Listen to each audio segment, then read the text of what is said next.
would select allow. Okay, and then once you go back to the once you click OK, or rather before you do that, you can set it up to only allow websites which are on the allow list. So they can only go to these websites, and that'll be it. So that's a very powerful way of um, setting it up here, and so that's the web restrictions there. Um, Now also the time limits. This is very powerful as well. So what you get here is you get an option to have the computer not be available to whomever's login at a specific time. So what you want to do, say between 12 midnight and 4 o'clock, your child should not be on the computer, period, point blank.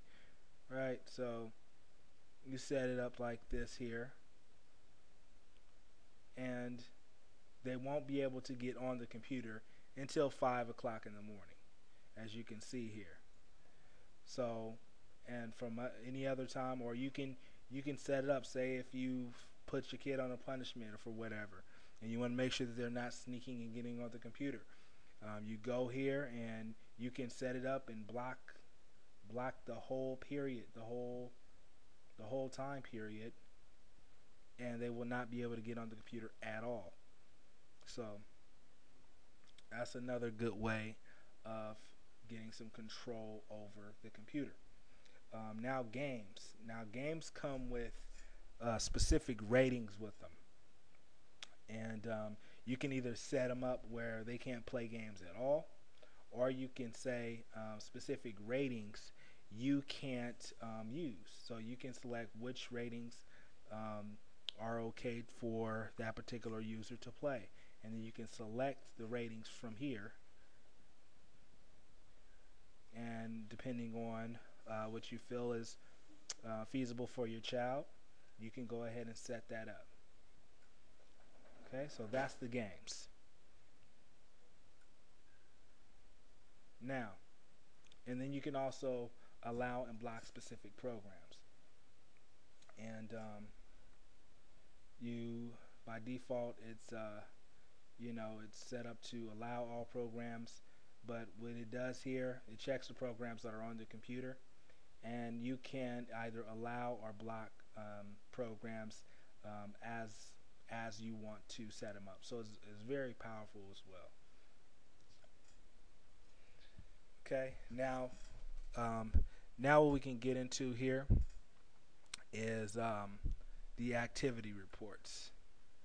And this is pretty important here. So what you want to see here, first what it comes up with is a summary of the top 10 websites visited. So you can see pretty much all the websites that they visited, and the most recent websites that they've visited, and all of that information, file downloads, all that pertinent information.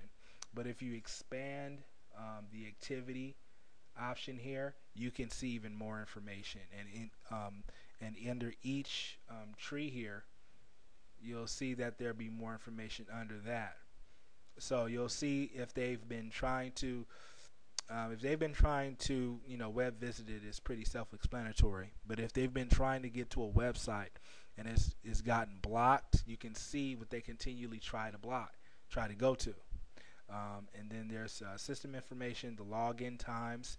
If your kid's been saying that they've tried to log in, that they weren't logged in at a certain period of time, and you feel like that may not be the truth, there you go. Um, and then you have the gaming information, emails received and sent. You have instant messaging. It pulls up the conversations, webcams, media, what type of music that the kid's listening to. Pretty much it's the big brother um, that, for the computer. It's going to pretty much track everything that they do on the computer.